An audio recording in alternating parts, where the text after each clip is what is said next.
Bonjour Payel. Bonjour Anne, ça va? Ah ok, tu m'entends super, j'avais peur de ne pas être audible, je me suis dit, ok, très bien. Je t'entends très bien et je te vois très bien. Donc c'est parfait. Super. Très bien. Okay, Tracy, can we begin?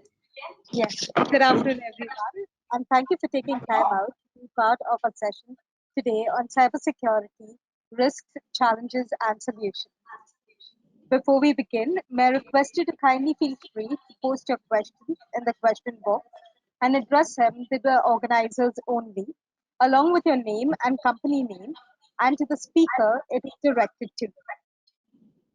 Based on the time frame, we will try our best to address all the questions towards the end of the panel discussion. We would like the session to be as interactive as possible. And now, without any further ado, I would like to welcome our Director General, Ms. Payal Kanwar, IFCCI, to please share the welcome remarks. Thank you very much, Tracy, and I hope you can all hear me well. Thank you very much to everybody for joining us this afternoon for today's session on cybersecurity to understand the risks, challenges, and solutions, especially in a COVID-19 world. I think that this topic is extremely relevant, and well, we've been discussing cybersecurity more and more since the past few months. With the new normal of remote working, it's definitely put the focus firmly on cybersecurity and protecting data.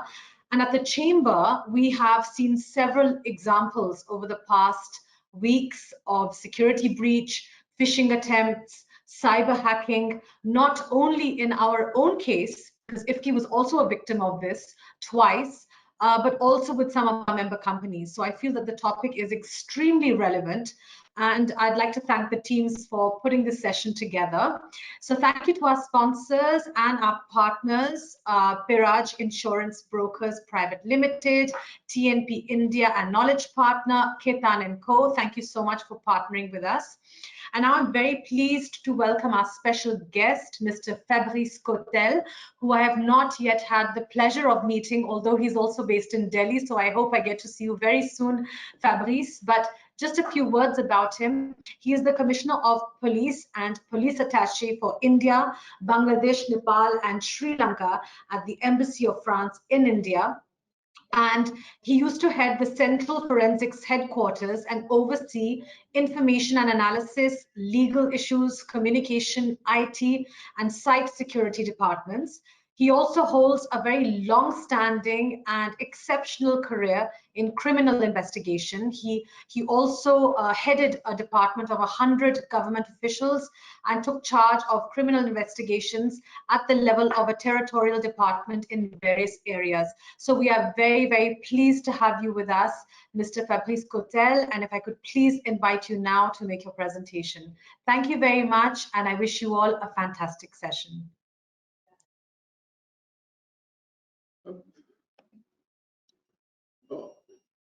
Yes. Hello. I think it's okay for everybody. Thanks, everybody. Thank you for this presentation. It's a great honor to me to be here. I am in India only from September, so it was my first event like that. For my presentation, very rapidly, my duties are, I'm not involved in the security of the embassy, but I need here to make link between the different police services in France and in India, try to organize internship where there are issues like, for example, cybersecurity. I'm in charge of 5 countries, so you can imagine it's a very huge work, but really interesting. In my career, I am a 25 years policeman now, an old policeman, and around cyber, I spent 5 years in police investigation, and my last job before the French embassy was in the French forensic police. And around or among fingerprints and DNA, we were really involved in cybersecurity. Through my police experience, I have seen many examples of the disrupting practice development in cyberspace, minor and major offense. but believe me, there isn't a minor offense when we are speaking about cybersecurity. For example, a lot of women and a lot of men get ripped off in a data site, and really often they are blackmailed. Sometimes this minor offense in online could be very destroying for the family and for the personal life. And of course, obviously, we have extremely major offenses. I was thinking about Cambridge Analytica, this business firm, which could change the sense of the world of the election. For my little presentation, I wanted to speak with you about three matters. First time, the new practice developing in cyberspace. Then a short definition, it's important, of cybersecurity. And what are the measures and the institution in France and in India involved in charge of the cybersecurity? And few words to conclude. So first of all, the new destructing practice are developing in cyberspace, including criminal use of internet, that's the cybercrime, including for terrorist purpose, large-scale propagation of false information and manipulation, espionage for political or economic ends, and attack on critical infrastructure, transport, energy, communication. All the matters are targets nowadays for the purpose of for sabotage. Why cybersecurity or cybercrime is so increasing? Coming from state or non-state group, this cyber attack know no border or no distance, are very, very difficult to trace. It is very hard to formally identify the true culprits who are often acting under the cover of on-writing relays or proxies. And these cyber attacks can be carried out with relatively easy, with little cost or risk for the attacker. This is the major problem for the police services. They aim to jeopardize the smooth functioning and communication and information system used by citizens, businesses, and administration, and even the physical integrity of infrastructure that is crucial to national security. What is the cybersecurity? Cybersecurity covers the entirety of security measures that could be taken to defend against these attacks. The constant increase in the sophistication and intensity of cyber attacks in recent years had led most developer countries to strengthen their resilience and adopt national cybersecurity strategy. Against this phenomenon, France and India developed a robust national initiative being ramped up. France, for example, in 2015, adopted a national cybersecurity strategy in order to guarantee national sovereignty, providing a strong response to acts of cybercrime, informing the public, making digital security a competitive advantage for business, for French business, and enhancing France's voice on the international stage. Now, what are the services involving in the field of the cybersecurity? The first and the most important one in France is the French Network and Information Security Agency. You can find the link online. The acronym is IFCCI. This institution was created in 2009 and is the National Cybersecurity Authority. Acting as a genuine first responder in French cyberspace, IFCCI is responsible for preventing, including from a normative perspective, and reacting to IT incidents affecting sensitive institutions. It also organizes crisis exercise on a national level. ANSSI currently employs 600 people and continues to grow. The French Ministry of the Armed Force has to full mission to ensure the protection of the networks. But the most important for me and for the moment, it's the role of the Ministry of the French Ministry of the Interior in the combat, in the everyday combat, all form of cybercrime against national institutions and interests, economic stakeholders and government authorities, and individuals. It draws on specialized central service and the local networks of the national police, national gendarmerie, and international security forces. These forces are responsible for investigation aimed at identifying and prosecuting cybercriminals. They also contribute to prevention and outreach work with relevant audience. I used to manage a large quantity of inquiries about and involving some aspect of cybercriminality. These inquiries are really difficult because they cost a lot and sometimes the target is very minimalist.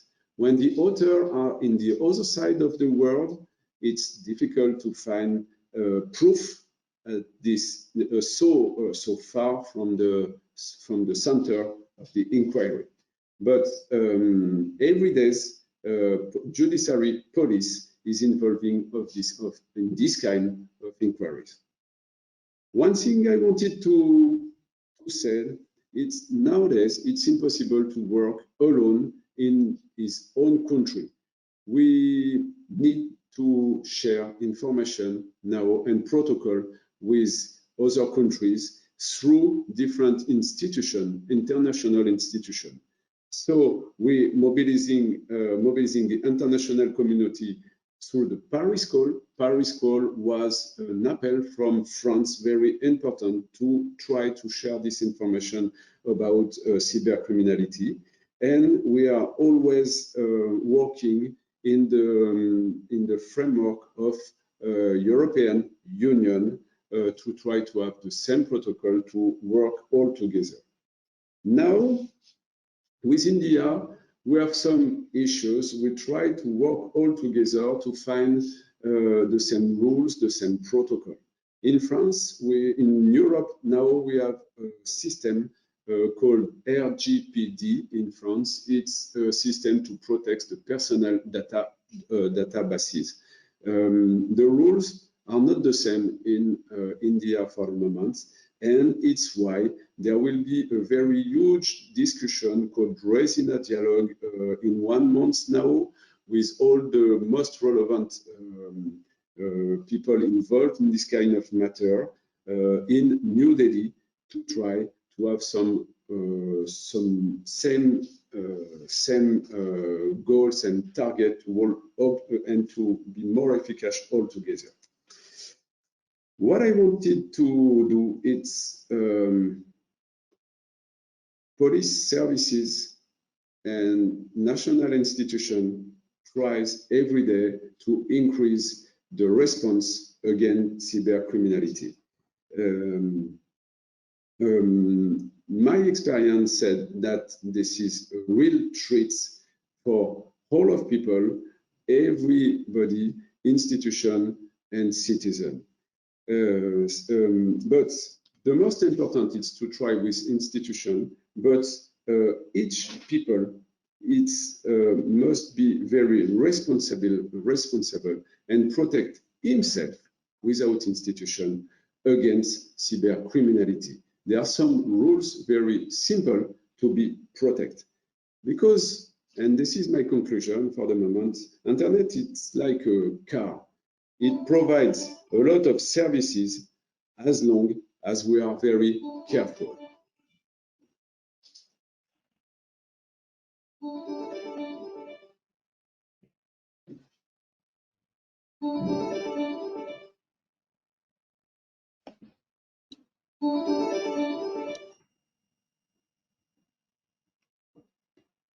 Have you some question?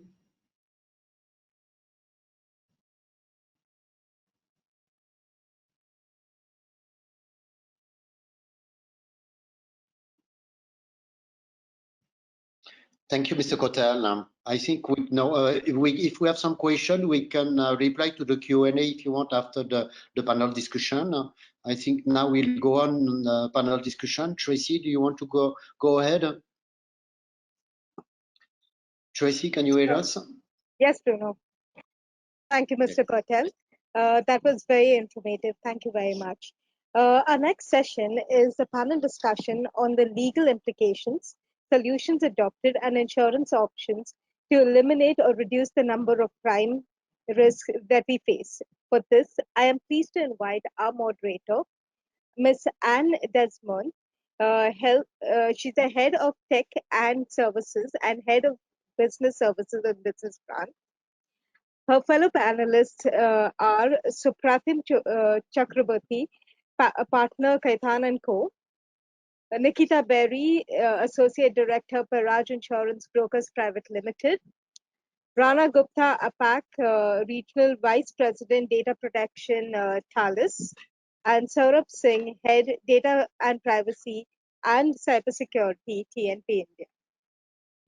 The floor is yours. Thank you very much, Tracy. Good afternoon, everyone. So thank you very much, Mr. Kotel, for all this information. So as Tracy mentioned, we will now start the roundtable and panel discussion about cybersecurity.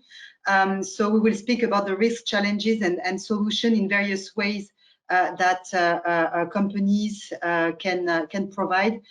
Just to do like a small introduction and to introduce myself. So I'm working for Business France, which is the French Trade Commission. I'm helping French companies coming to India from the tech and digital services. And I just wanted to open maybe the panel with just a few information about the cybersecurity market in India, and also opportunities for French also ecosystem. So as everyone know, India is a world export leader in IT services, and it has been positioning itself as a hub in the cybersecurity sector recently. As we mentioned before, the pandemic has also increased the number of cyber attacks worldwide, which lead to a sharp demand for high-quality cybersecurity solutions. So India is home to more than 1,200 R&D centers that are especially, like belonging to MNCs, and there is a high demand for cybersecurity that is exploding. So Indian cybersec market is expected to grow from nearly $2 billion in 2019 to more than $3 billion by 2022, which is a great increase of the market. The number of Indian companies in this field as well are growing. So there were about 180 in 2018, and there were about 230 in 2020. So the number of companies have grown, but also the revenues have increased tremendously because, for instance, there were about 280 million USD in 2016, and they reached about 1 billion last year. So as Fabrice said, on the larger scale, the government of India is also highly supported the business sector since 2013, as it has been implementing a national cybersecurity policy in order to create a cybersecurity ecosystem. This initiative, has been going on also with another initiative that is called Digital India, that has been created in 2015, and that is aiming at developing stable and secure digital infrastructure to give access, to everyone to digital education, but also digital public services. There is a lot of cooperation between France and India about cybersecurity, and mainly about business. So there is a roadmap that has been created in 2019, and which helps, aim at helping, French companies to know more about the opportunities of the Indian market and to try to actually benefit from them. What is important also to know is that the French ecosystem of cybersecurity companies is huge in France. There is about more than 2,000 companies. Out of these 2,000, there is about 70 that are MNCs. more than 60 to 80 that are considered as mid-sized companies, and more than 700 that are, small and medium-sized companies. Most of French cybersecurity companies are famous and renowned for developing a lot of R&D. So that means that the majority of them are positioned in high-end segments, especially in AI, but also in machine learning and IoT. So I just wanted to give all this information as a background info. And now we will start the panel discussion. So I'm very happy to be here today with all these experts of cybersecurity. So we will start with a brief introduction of everyone. So I will start with you, Rana. If you can maybe introduce yourself, and you're working for Thales, so explain to us what you do, and for you, what is like the hot topic today about cybersecurity. Thanks for the opportunity. And hello, everyone. My name is Rana Gupta. I am Regional Vice President of Sales for Thales. Thales is a French conglomerate that provides solutions that help build a future we can all trust. And those solutions help build trust from the depths of seas to the frontiers of space and everything in between. It's a lofty word, but recent launch of or arrival of a NASA probe on Mars includes French technology from Thales. Thales has been in India for the past 60 or so years as part of a cloud protection and licensing business line. In my role, I lead a team of professionals across APAC that help our customers build their trust around their digital identities, access management, and data. We do so by providing technical solutions in the area of multi-factor authentication, single sign-on, access management, data discovery, encryption, and secure key management.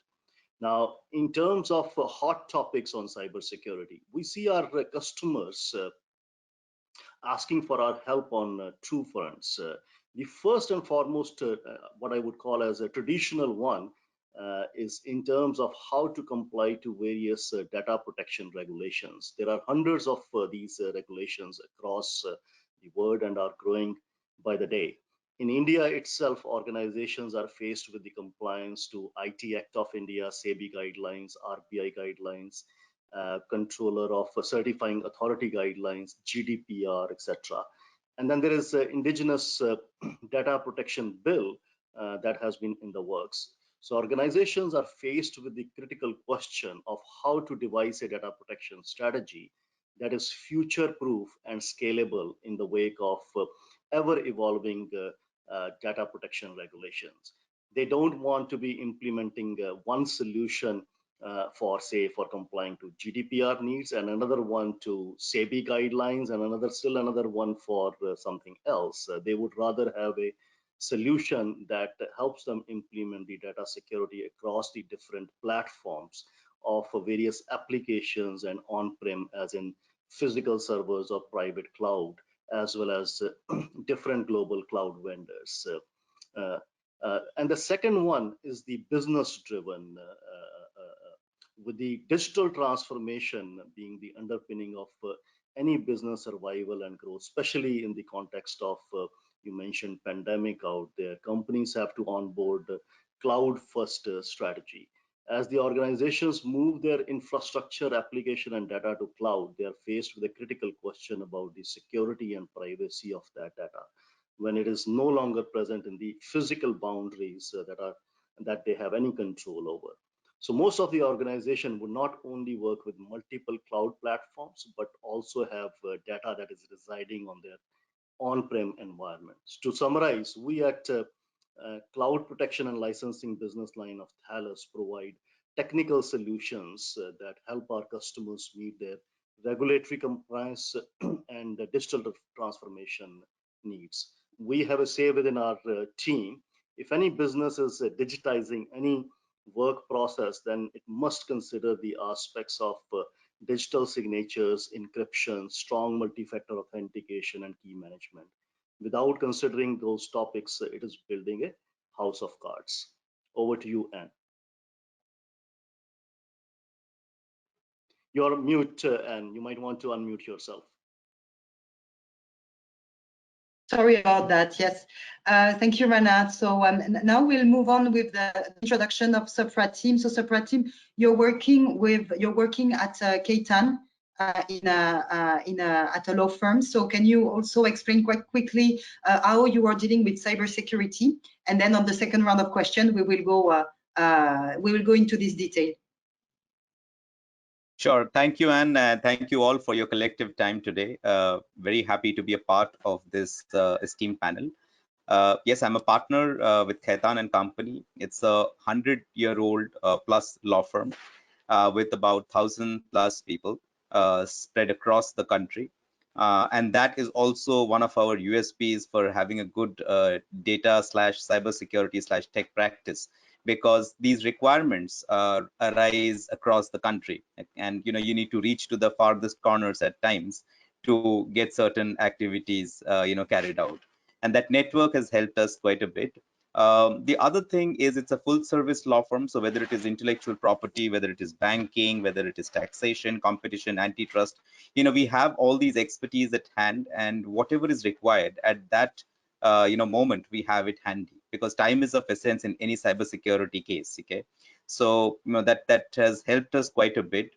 We have been very active on the policy front also. Rana just mentioned about the upcoming personal data protection bill. So we have worked very closely with Justice Sri Krishna in formulation, or when the bill was getting formulated.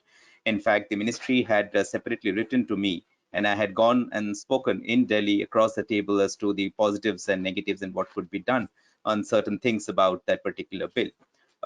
That's one piece. The other thing is also we are fortunate to have advised, on the cybersecurity, data protection, data privacy front, players across the globe, including, of course, India. And again, I will second what Rana was saying. Is one of the largest difficulties what we observe is the disparity in laws, and organizations really struggling to meet this requirement. Fabrice also mentioned this. This exchange of information, I think, is superbly important in a cybersecurity scenario. And we need to have parity amongst laws. In fact, within our country, we observe that there is disparity. I'll just quickly wrap up by saying that we look into both the non-contentious and contentious part of cybersecurity. That is, the preparedness is as important as a reactionary mechanism after something has happened. So framing proper policies, doing your compliance trainings are very important, as it is also important to see that you have proper reporting after an incident has happened, or what claims and defenses can be helpful for you at the disclosures that you need to make to law enforcement authorities, so on and so forth. So that's a quick take. Sorry, and you're on mute.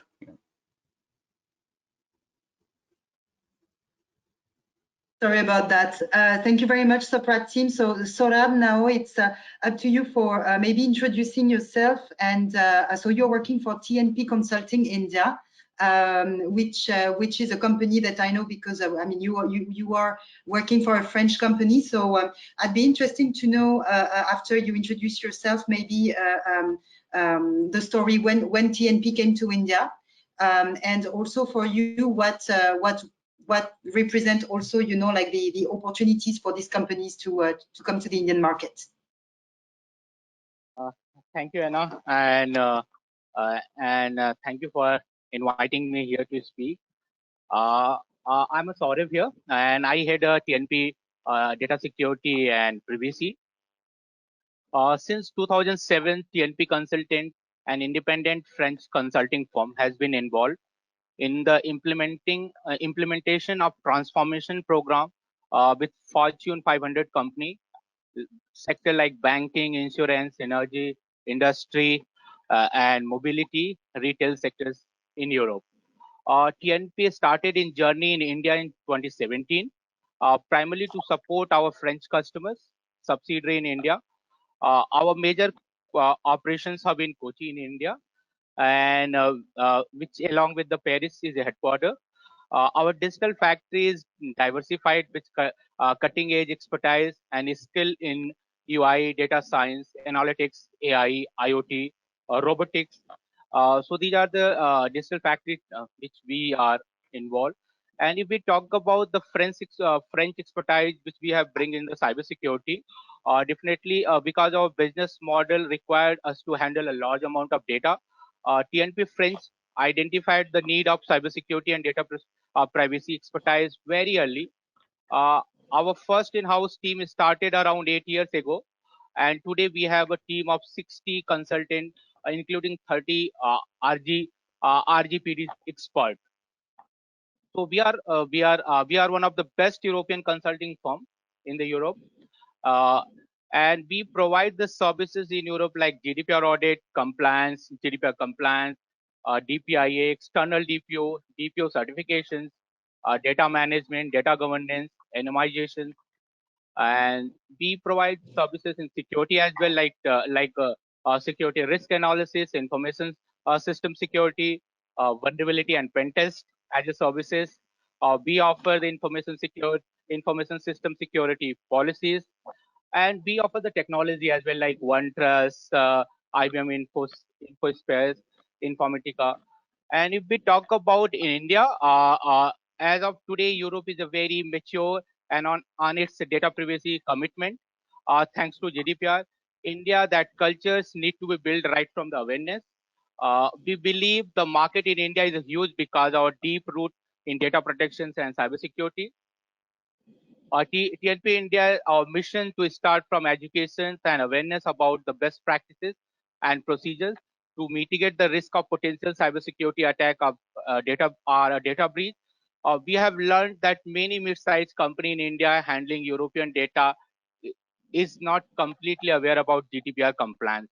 So this is our expertise, and over to you, Anna.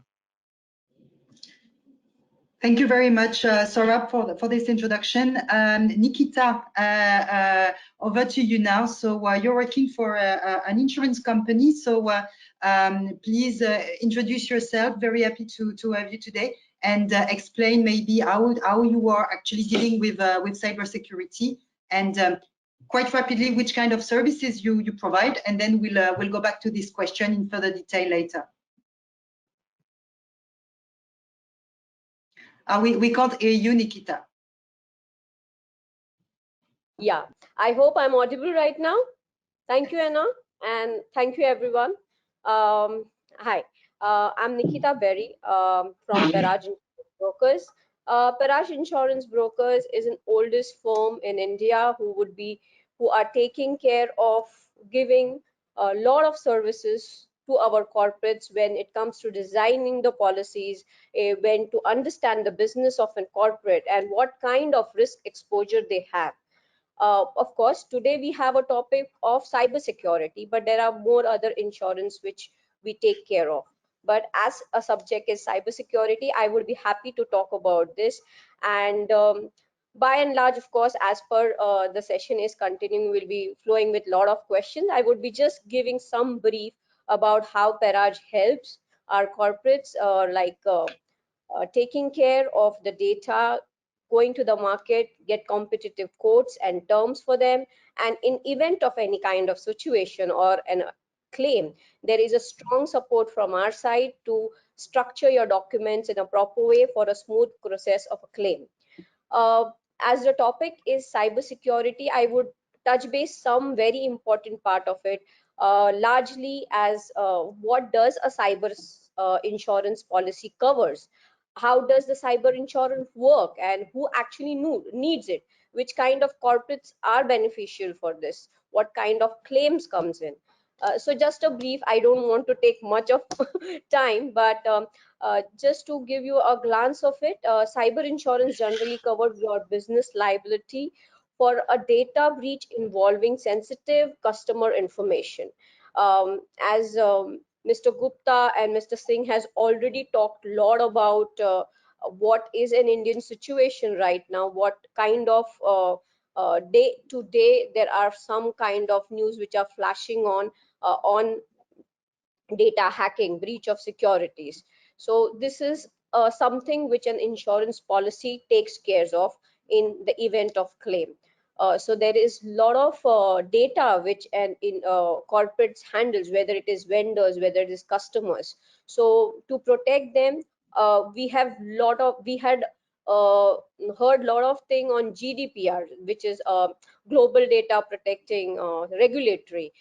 So in case of such kind of events takes place, it has to be immediately taken care, where you inform your clients, customers, which involves a lot of cost, which gets covered in your insurance policies. GDPR would be penalizing a corporate if not properly intimated to their clients in a speculated time. Maybe a penalty go up to 4% of a global revenue value. So there are a lot of things which an insurance company, which we select the partner for you, are quite helpful at event of claim. Cyber insurance, like what does it actually work, what kind of expenses are covered, which are like legal counseling, defense, digital forensic team, notification costs. So all this crisis management cost is taken care at an event of a claim when you have a proper design insurance policy. The question is, who need this cyber insurance? And as per what we have studied in last few years, we've been doing this cyber policies almost from last 10 years now in India. As we work with very huge clients, big clients like Serum, most of the French companies. So of course the MNCs are very much aware about this, and to show them the importance of cyber actually didn't had to give so much efforts.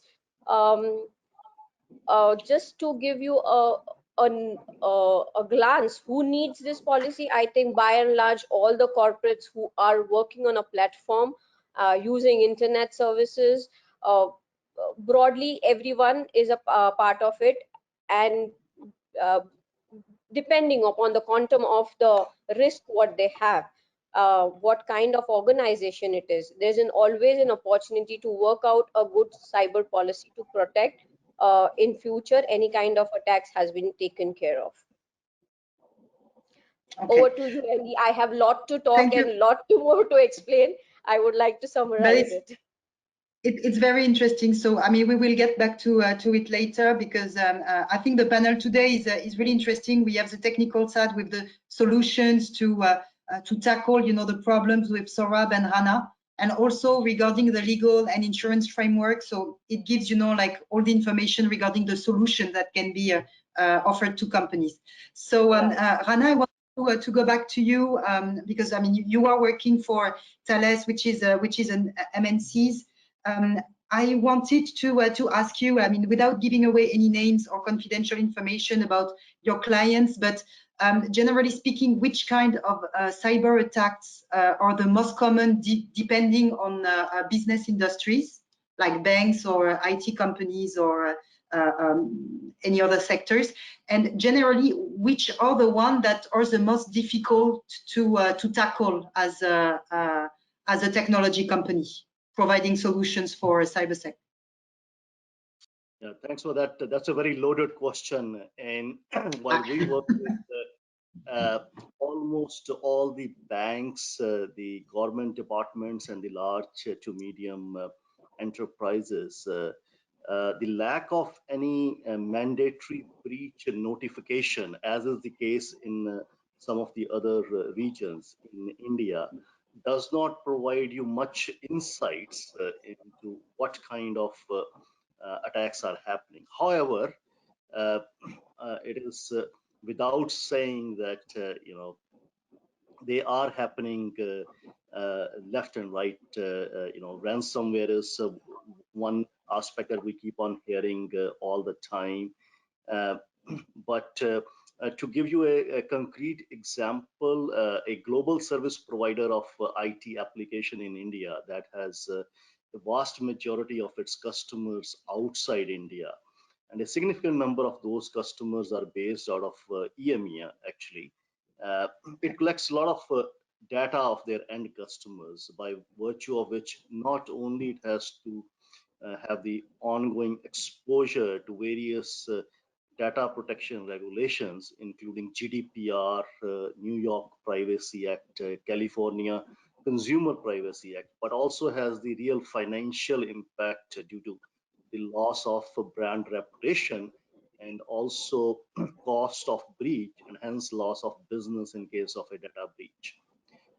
Now, while it already has all the parametric controls of network security, a lot of companies have already implemented solutions like firewall, VPN, IPS, IDS, etc. in place. This organization recognized that those controls were no longer adequate, and they need to take a data-centric protection approach. By data-centric protection, I mean it needs to encrypt the data itself. By encrypting the data in the event of a breach, even if the data is stolen, it is of no use to the perpetrator of that breach because it is all encrypted. And I'll get back to that in the context of ransomware later on. Now, this seems like a fairly straightforward thing that you encrypt the data and bingo, everything is done. But there are two, distinct challenges when you get to encrypting the data. At least two. There may be many more out there. That the two that we come across. The first and foremost is the sprawl of encryption solutions. Say you have a data in Google Cloud, and then you can apply native encryption available from Google Cloud platform itself. And you have some data in a file server, some in Oracle databases, some in SAP databases, some in Salesforce.com, some in HR applications and servers, then in financial applications and servers. Essentially, you get the point that this organization has the data in hundreds of different locations and servers. How do you have one encryption solution that can be extended to all these different locations, servers? It is an important aspect for the purpose of automation, that is automating the encryption process and various aspects related to encryption. Otherwise, managing the encryption silos can be very, very manpower intensive and painful at the best, and can be cause of the loss of data at the worst. The second challenge that these companies run into is the sprawl and management of encryption keys. The actual security in encryption resides in the strength and security of the keys. To understand this concept, I would like you to all think about the traditional lock and key that you would have on the front door of your house. While the lock in itself is publicly available and accessible to everyone that has the access to the door, it is the strength and security of the key that decides whether anyone can open the lock without the access to the original key. So when it comes to the strength of the door key, you look at the number of grooves. Higher the number of grooves in the key, more difficult it is to replicate. Machine punches instead of grooves are even more difficult to replicate the key. How about the locks with the combinations? A lock with the 3-number combination is much easier to crack open as compared to a lock with the 6-number combination. Finally, if you leave that key under the doormat in front of the door, or leave the door combination written on a note text next to the door itself, then it doesn't add to the security of the door, does it? So this is where the real second challenge for this organization was. That is to find a solution that can manage the entire life cycle of encryption keys in a tamper-proof environment, and hence decided to go with Thales Cipher Trust digital security platform to have a single encryption solution facilitating not only the encryption, but the secure enterprise key management. I can also talk about a SME example where we ran into multiple SME customers in manufacturing and insurance segments who in the aftermath of ongoing pandemic had the need to implement second factor authentication for their workforce and didn't have the resources to do so by implementing the on-prem infrastructure that is needed for rolling out the second factor authentication. So they decided to go with the Thales cloud-based SafeNet trusted access platform that can be rolled out in a matter of hours using its range of authenticators, including smartphone-based mobile pass plus OTP and grid-based combination N. So that's a few examples I have. No, it's really really interesting to have like a real case scenario as well.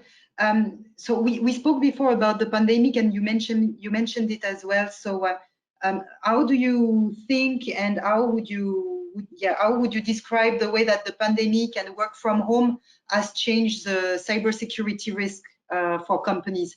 You mentioned SMEs, but and before you spoke also as well as Nikita and Sofra team about MNCs that were generally mostly victims of these cyber attacks. So how do you think the work from home and the pandemic situation has changed the environment regarding cybersecurity issues? Definitely, and it significantly changed that, because never before in the known history was there a situation whereby work from home was conducted at such a scale. Delivery of applications and data over the cloud was already there, but no one thought that consumption of those application and data outside the company networks will happen at such a scale. VPN capacity, virtual private network capacity requirements shot up almost instantaneously overnight. Organizations had to review the traffic that was being routed through those VPN and rerouted a lot of those traffic directly to the service providers over the internet rather than routing it through the VPN tunnels. It brought in the risk of having to use username and passwords that are inherently weak for the purpose of accessing business critical applications. Further, the accelerated adoption of cloud infrastructure put a strain on the security of data and applications that were being pushed to the cloud. As I mentioned earlier, while the technology exists to secure those elements, it does require a degree of due diligence to understand pros and cons of various solutions, selecting the right ones.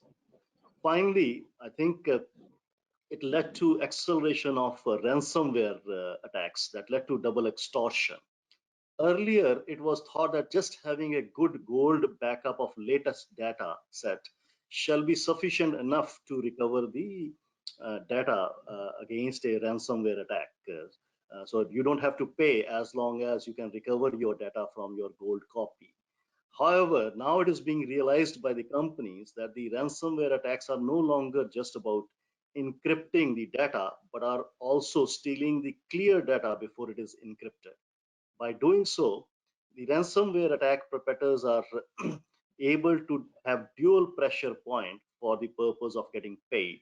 Even if you have the gold copy that you can use to recover from, you still are under the threat of having your data getting released in the public domain. So the lesson here seems to be that it is critical to keep your sensitive data encrypted. Okay, thank you very much, Rana, for this overview. Sofra team, so we spoke about how you help companies.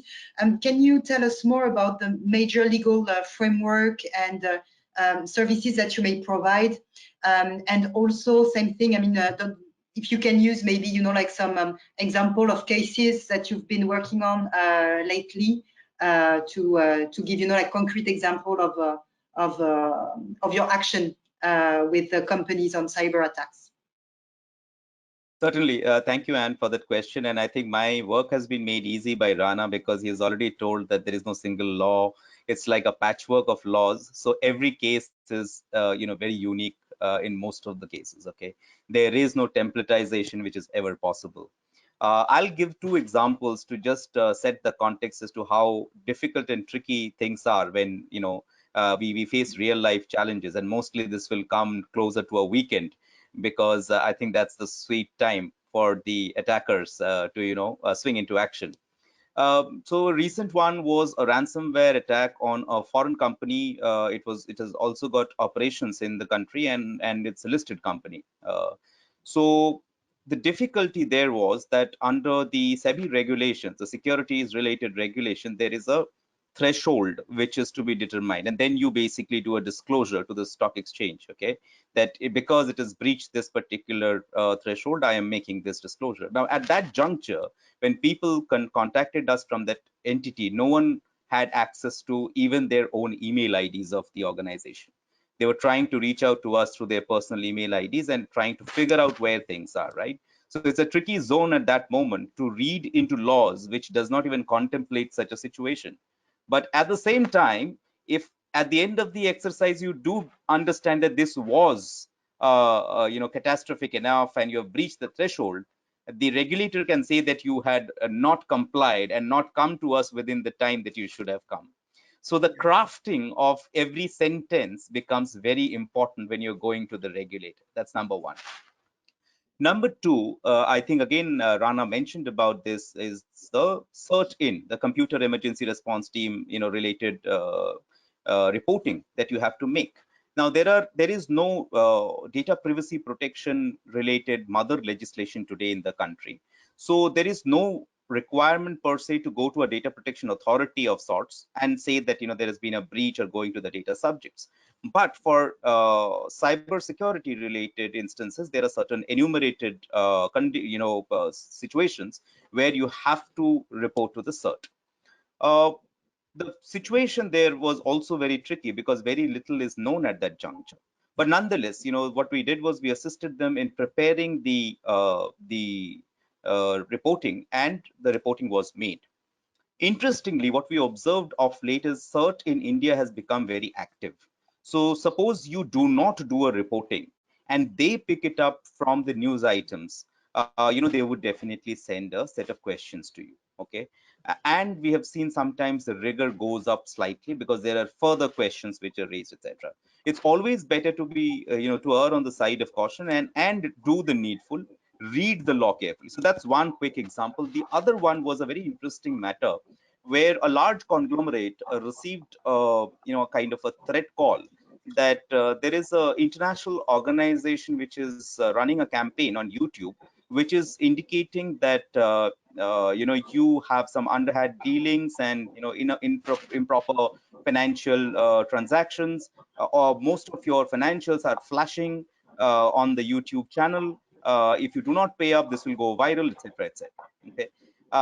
So client approached us, and the first thought that they had in mind is let us figure out who this person outside India is. We said look at it very differently. Look at it from the other way. Okay. So you have two situations to curtail or curb right now immediately. One is the takedowns. Now takedowns are very difficult in India per se because there are certain you have to take some orders to these intermediaries or internet intermediaries to make them take down the content. They will not sit in judgment if there is a simple disparagement kind of a complaint being made, right? Also, sometimes we see the orders, if it's a little broad brush, they are not taken into consideration as seriously. So we had to swing in very quickly, get the proper orders, put it specifically to these particular intermediaries so that takedown happened. That was number one.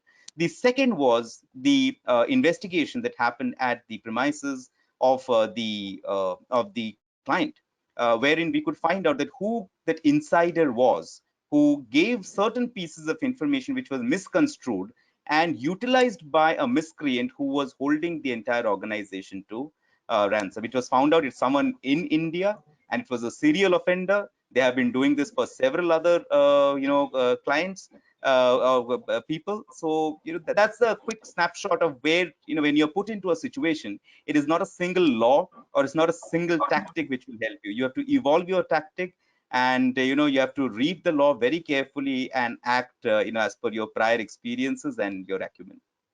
Thank you, Anne. Thank you very much, Sofra team, for all this information and also for giving concrete examples. Sohab, regarding TNP, yes, I mean, regarding same question towards you, which are the main projects that you are working on as a consulting company, and what are the cybersecurity projects that you want to share with us today?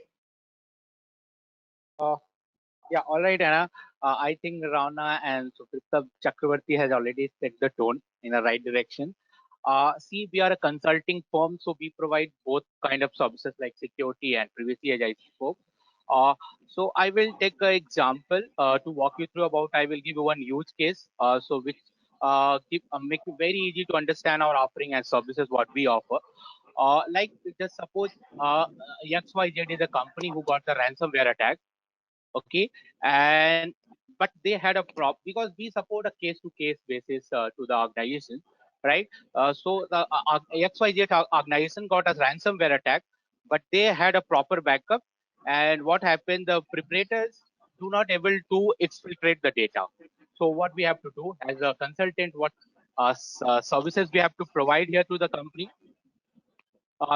Since the backup was readily available, data, data was restored a very, within a few hours, right? And thereafter, uh, see, the breach did not result in any consequences of the day-to-day operation of the controller.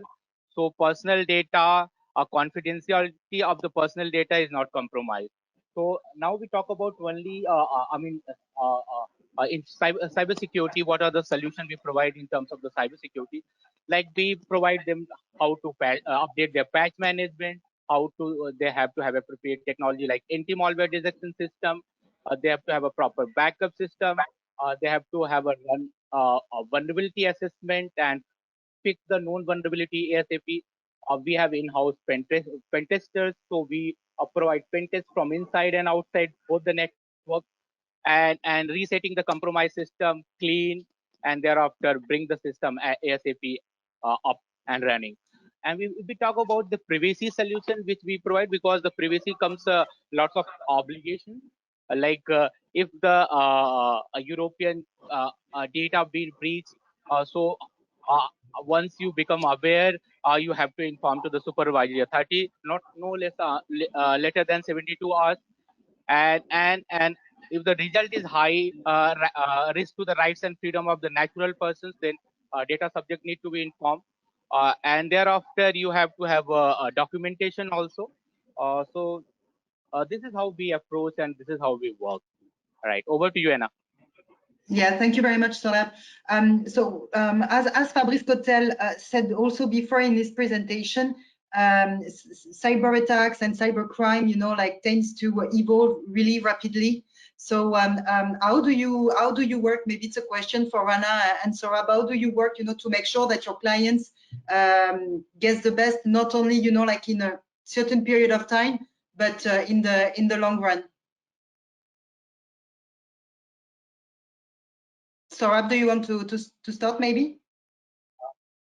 Rana, you would like to go over? Sure, I can start. And when customers come to us, they typically are not looking for a solution to the crisis that has already happened, because by that time, technology is unable to help them in any which ways. I think at that point in time, they would be looking towards either Supratim's organization to help them legally fight the issue. They typically take the leaf out of their experience to figure out how are they going to fight similar scenarios going forward.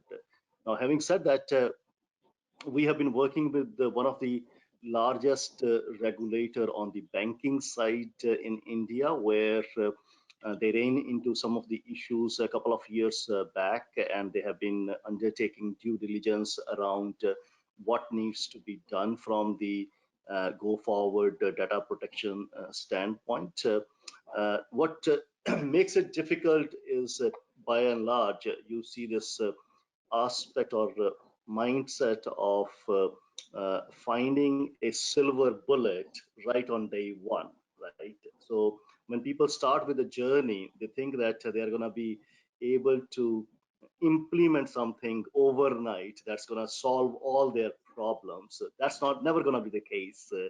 I think it's a great panel out here. It's always going to be a right mixture of processes, technology, and training to the people that comes along the way.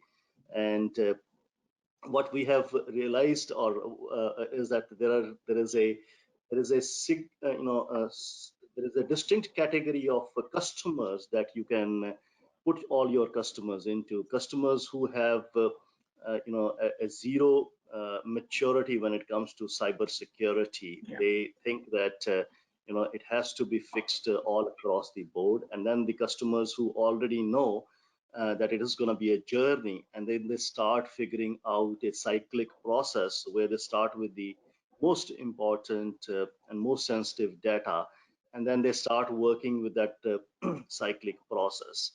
Now, this goes back to my previous aspect, that this requires them to find out the technological platforms that they don't have to reinvest and rediscover the wheel every time.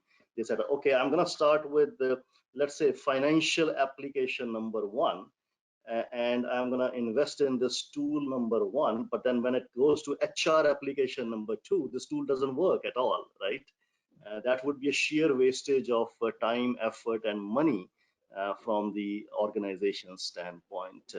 So their challenge in terms of those mature organizations is to evaluate companies or technology solutions who are having good enough roadmaps and have a proven pedigree in the cybersecurity space.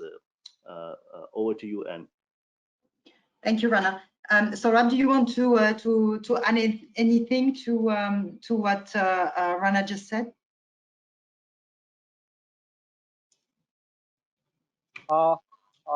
See, I mean, nothing I would like to add since he added everything here.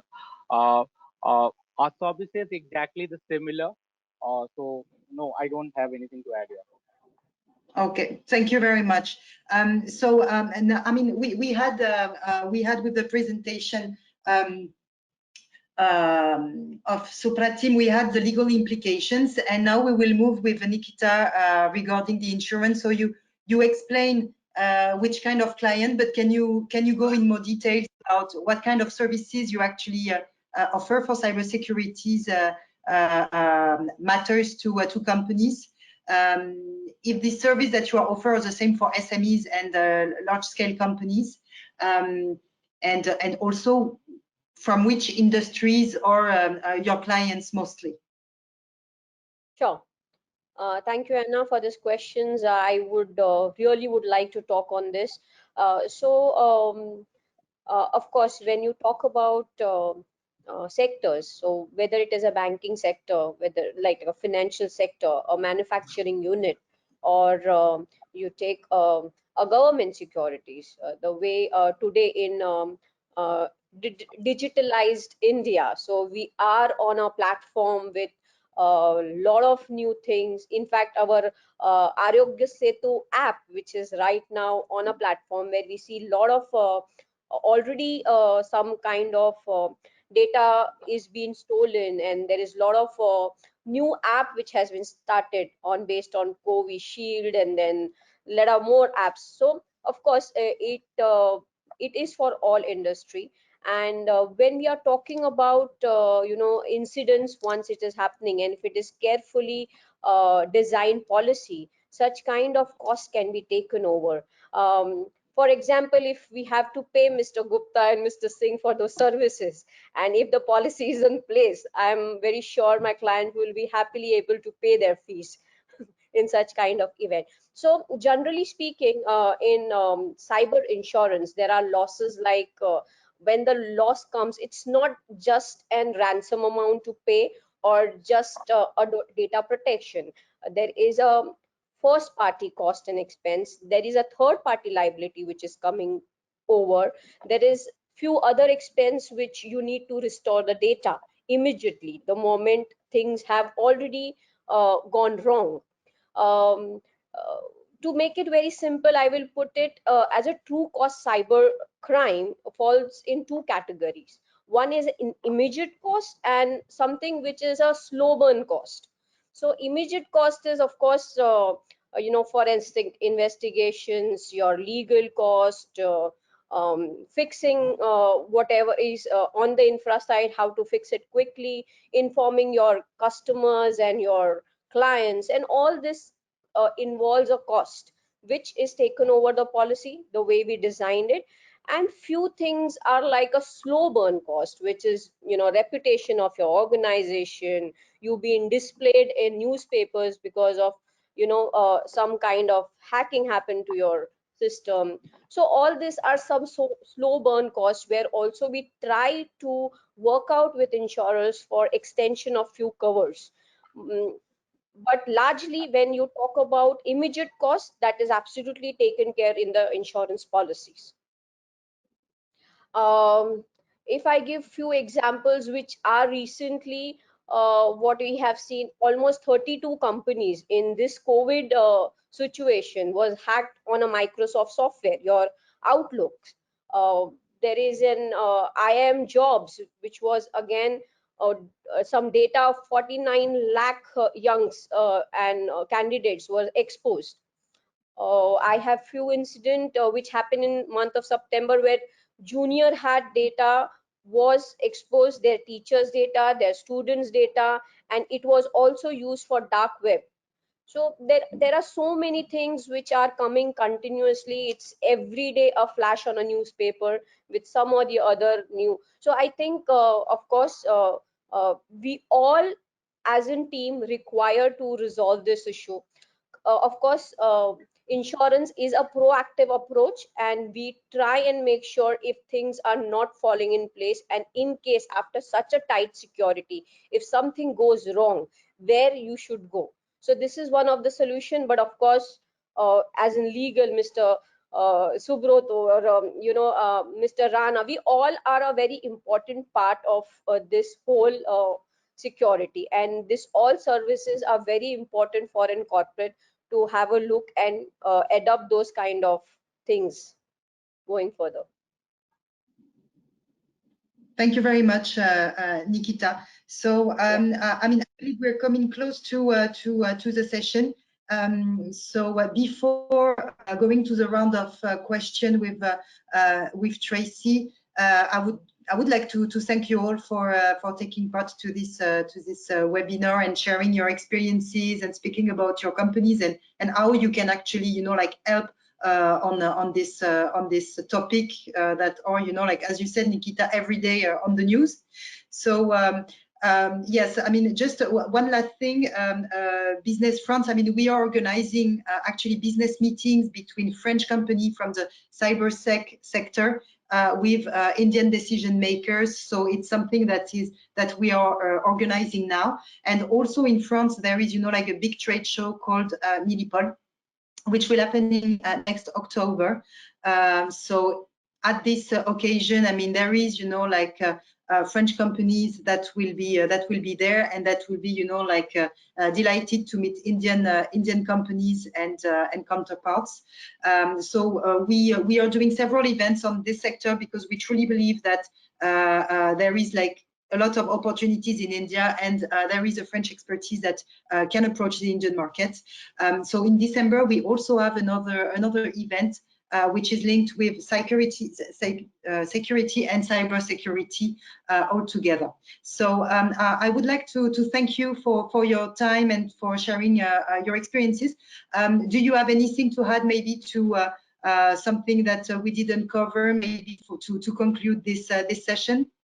And one thing I would like to say after this session, the first call I'm going to make is to Payal Kanwar, to ask her to take an insurance policy.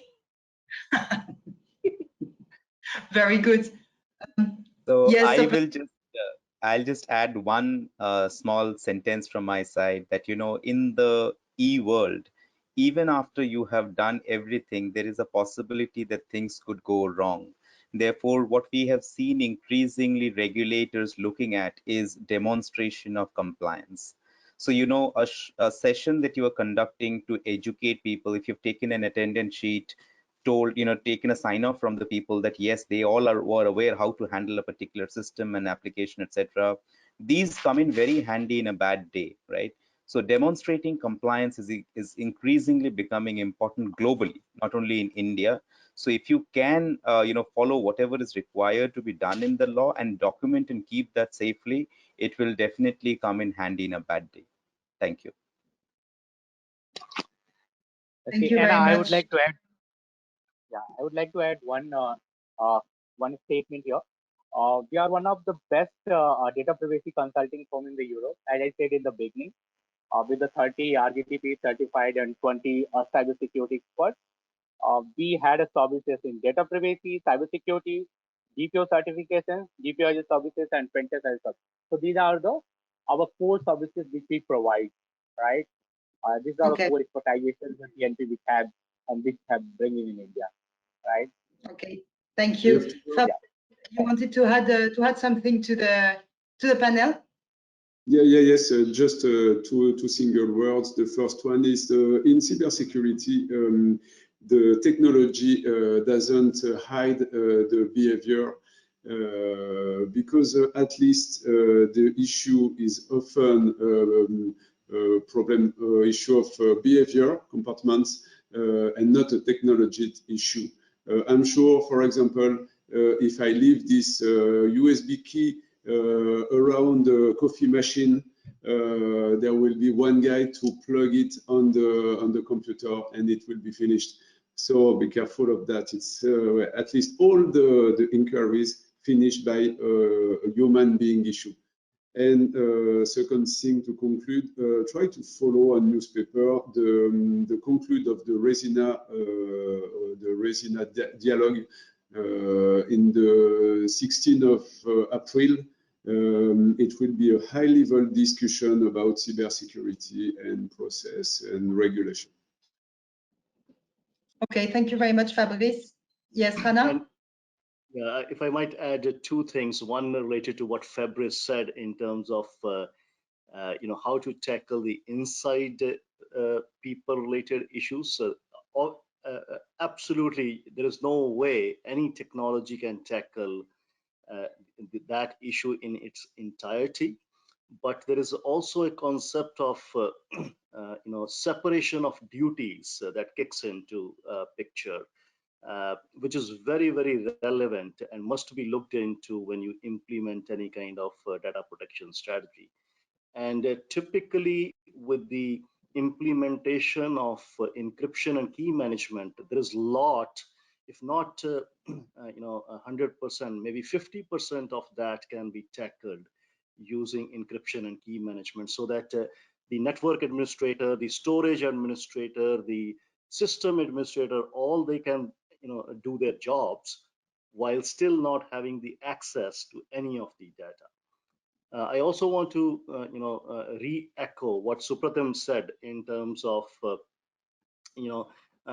demonstrating the compliance. It is absolutely crazy that how it can be coming handy. I don't know about anything about the cyber insurance that Nikita referred to, but it might, I would like to think that if a client of Nikita can demonstrate that they are already implementing the best security controls, then they wouldn't be charging as hefty as compared to some of the others who do not demonstrate those kind of security. I agree. Over to you. Okay. Well, I think it's time to close the session, but before going, let's maybe talk to the audience and going back to Tracy, if there is any questions from the audience. Thank you very much, Anne. Yes, we have two questions here. So I'll start with the first one. It says, on an immediate basis, how can I access how protected I am, especially while I work from home and I'm currently using my laptop, my personal laptop?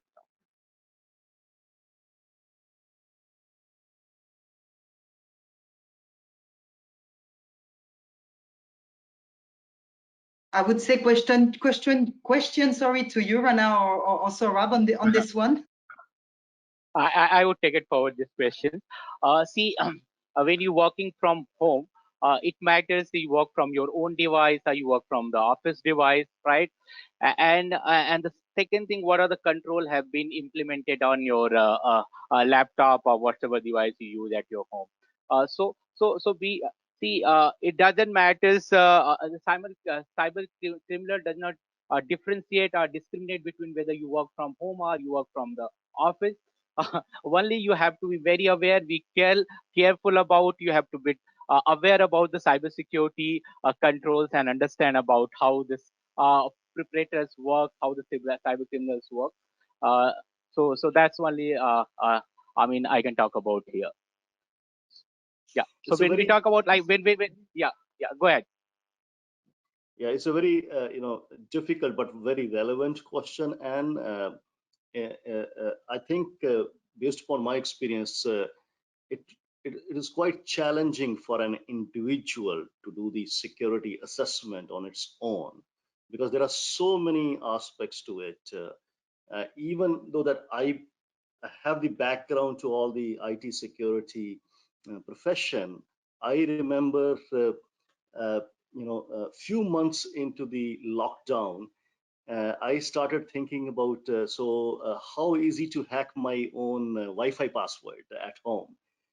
And then I realized that I hadn't done a good job at putting that a strong enough password, and that was the first time that I ever changed that. What can I expect from someone? I mean, my own kids who have no background to information security, and they take the things for granted on their mobile devices or laptops. I think to answer the question, I would say that all that you can do is search for the relevant information. For example, how do I secure myself on the Facebook? How do I secure myself on WhatsApp? How do I secure on LinkedIn? And look for specific application-specific articles to assess your readiness. It's a there is no single tool that I have come across. It requires a painful walk through each of those aspects, but that's where unfortunately we stand. Thank you very much, Saurabh and Rana, for this answer. Tracy, shall we take another questions? Yes, we have just one more question. It says, at what point in time do we need to call for law enforcement when we suffer a cybercrime? Yeah, so I think I'll take that. And so the point is that it will depend on the incident. Okay, that is most critical.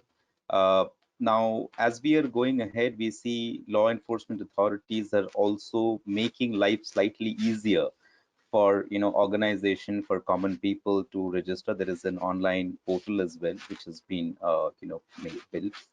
Also, cyber police stations are there, which are better equipped now to understand the issue and swing into action. Earlier, these were really big issues, I would say. So depending on the situation, you would have to decide, when to trigger the LEA, or the law enforcement authorities, should be informed, and how to take things forward. But like I mentioned earlier, that you also have to be careful that there are other reporting requirements, such as to CERT, depending on what kind of incident it is. If you are regulated by a sector regulator, say by the Reserve Bank of India, by IRDI and all of those, you have to be careful that there could be a reporting requirement there as well. So when the incident happens, you have to look into all of these as and therefore it is important that you prepare beforehand. Okay, knee-jerk reaction when something has happened, we have seen often people land up in trouble, or they miss out on things. So if you have a set protocol beforehand, that in an incident of this nature, how your organization should ordinarily act, who goes out to the media, who handles the law enforcement authorities, who's preparing the reporting. And if you see the reporting also, it's kind of becoming standardized across the globe. Mostly you pick up the GDPR related reporting requirement, and you pick up the upcoming personal data protection bill.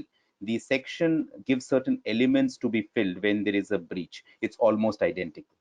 So thankfully, we are observing a global gold standard being reached. If you train your people beforehand as to how to prepare this, In a bad day, you will not sit down and start reinventing the wheel as to how to prepare the reporting. You would already have most of the data handy to put things together and quickly submit the report.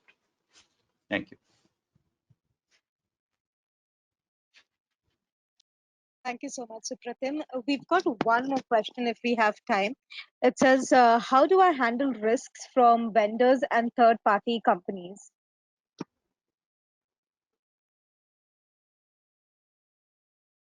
Right. I think I will give the legal piece, and maybe Rana, Saurabh, and Nikita, I would request you to chip in with the other pieces from your respective sides. So from a vendor side, it's very important to firstly do a bit of due diligence as to whom you are handing over your information, or who are having access to it. Secondly, for whatever it is worth, you have to ensure that you have a proper watertight agreement with them, indemnity cover, things like your auditing rights. If there is an incident which happens, you should be informed. There's also another very critical piece here, which is change in control provision. Suppose you have given certain data to your vendor. Now, you see in the tech world, companies are changing hands very often. You never know, your competitor could have taken over that particular institution and having full access to your data, right? So these are things which would not find ordinarily in old archaic non-disclosure agreements. So don't keep falling back on them. Look at this from a different lens of what is happening today around the world. So that is how you should look at it. And from a legal perspective, that insulation is very important. Of course, once an incident happens, how to react to this and how to work on this, I have detailed quite a bit during this session of citing examples. Those have to be followed. So over to you, Rana, Saurabh, Nikita, please feel free to chip in. Yeah. From a technological standpoint, depending upon the area which one needs to tackle the risk about, one can think about, let's say, the multi-factor authentication, for example. When you are having your own employees get onto certain applications, you might want to think about that. Oh, I'm good to have username, password. Though, in my personal opinion, they are never good. They should be at the minimum one-time password that should be used. But then you can scale that so that for a certain type of users, for example, vendors and contractors that are coming onto the same set of systems and accessing the data, they have to have a higher degree of authentication. Similarly, someone who's getting the access to the administrative or very sensitive application has to have the highest degree of authentication in terms of PKI tokens or PKI smart cards, things like that. And also, when you are handing over the data, which is quite prevalent in the industry, when you are, for example, passing on your credit card expense to the third party to print out the reports and send those, should that be passed as the plain vanilla Excel files, or should those be exchanged between the two companies in the encrypted forms? As the fellow panelists all mentioned, I think we are undergoing that journey of maturing up, where certain things that were not considered to be relevant in the past, people are realizing more and more how vulnerable they might be if they continue with those old set procedures and methodology going forward.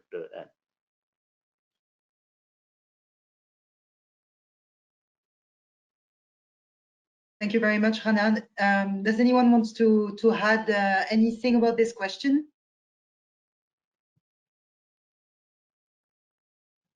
Okay. Of course, it's not related much for this question, but what in case if such situation comes in picture where the data is there and there is an event at your place where already there is a cyber attack, then of course when we talk about insurance, we find partners for you, the insurance companies to you who immediately gives you a response on how to take things ahead.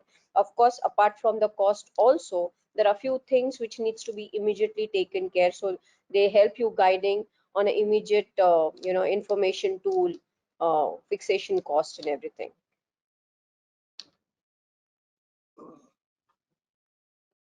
Thank you. Okay, thank you very much, Nikita, and thank you all for this complete answer from a various perspective. So thank you, everyone. Thank you, Fabrice, as well for your intervention at the beginning. I think I will let the floor now to Bruno to complete and conclude the session. Thank you, Anne. First of all, I would like to thank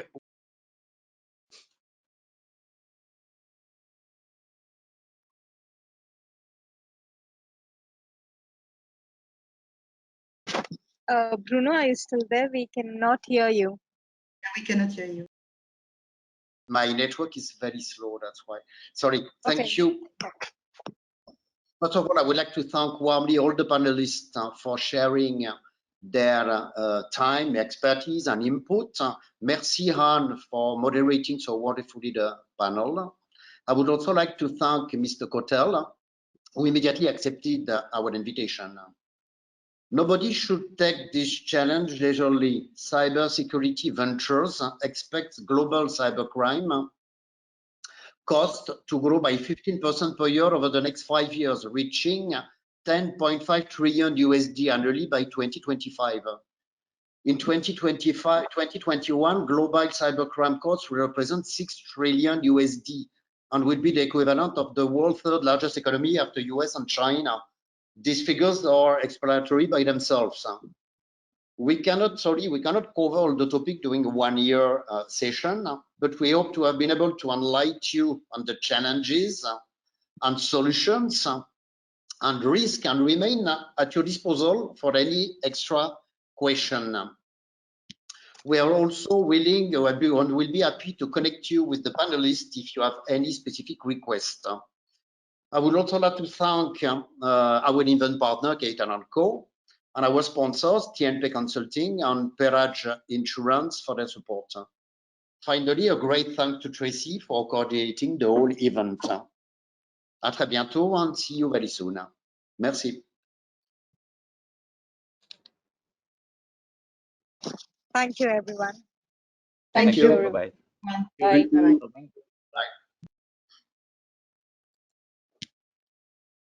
Allah.